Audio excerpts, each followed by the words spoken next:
Hello friends, welcome to my YouTube channel Dalip Prajapati sir interior. दोस्तों, आज हम आपको वॉल टाइल के बारे में बताएंगे कि वॉल टाइल को कैसे लगाएं और कौन सा पैटर्न सबसे बेस्ट होता है। तो आज हम आपको किचन वॉल टाइल के बारे में इस वीडियो में दोस्तों दिखा रहे हैं कि किचन के अंदर कौन सा साइज़ का टाइल लगाए तो सबसे बेस्ट रहता है। तो दोस्तों, जैसा कि आप देख सकते हैं कि ये एक वॉल है जिसकी सतह है खुरदरी है, रफ सतह है दोस्तों।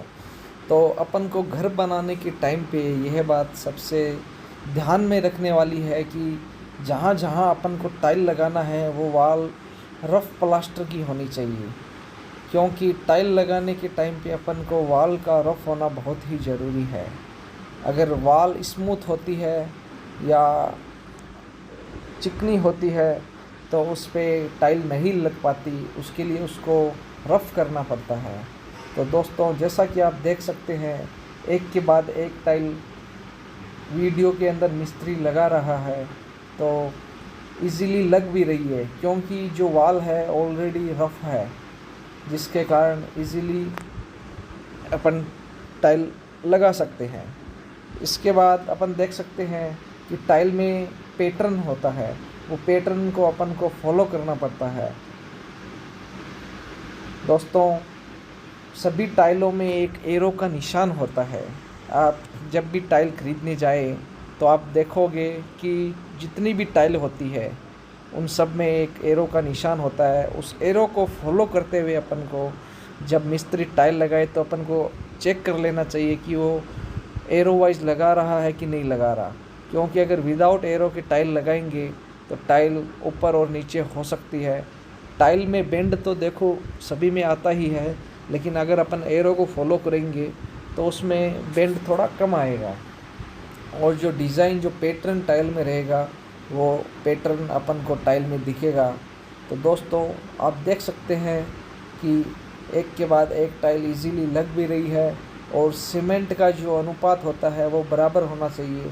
अगर अपन ने ज़्यादा सीमेंट ले ली तो टाइल बाहर आ जाएगी, कम सीमेंट ले ली तो टाइल अंदर चली जाएगी। दोस्तों, आप वीडियो में देख सकते हैं कि एक के बाद एक टाइल लगाने पे बहुत ही सुंदर पैटर्न अपन को नज़र आ रहा है।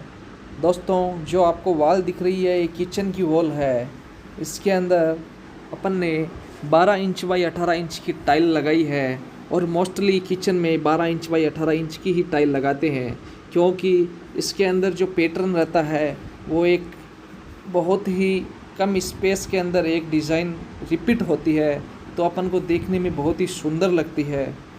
तो आप देख सकते हैं किस प्रकार सीमेंट को टाइल पे लगा रहे हैं, क्योंकि अगर सीमेंट टाइल पे बराबर नहीं लगती है तो जहाँ पे टाइल खाली रहती है वहाँ पे अपन टाइल को हाथ से बजा के देखते हैं तो एक अलग ही साउंड आता है, जिसके कारण फ्यूचर में अगर उस पर प्रेशर दे दिया जाए तो टाइल टूटने का भी खतरा रहता है।